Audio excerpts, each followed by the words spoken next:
বার্তা এক নজর, সবার খবর সমান নজর। সরাম্বরে পালিত হচ্ছে রটন্তী কালী পুজো। বাঁশবেড়িয়া রথতলা আনন্দময়ী মন্দিরে অনুষ্ঠিত হচ্ছে রটন্তী কালী পুজো। শুধু কার্তিক মাসের অমাবস্যায় কালী পুজোতে নয়, সারা বছর সব অমাবস্যাতে মায়ের পুজো হয়।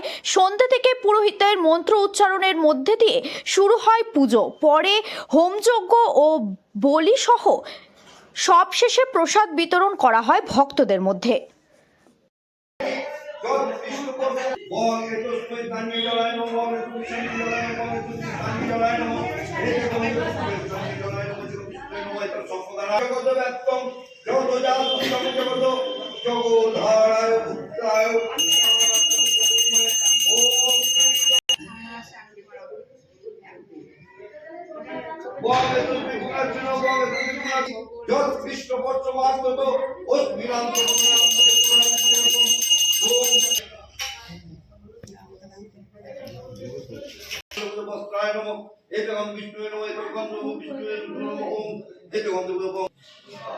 ওম সর্বাবরণহীনায় মায়া প্রচ্ছন্ন তেজসে বসনাং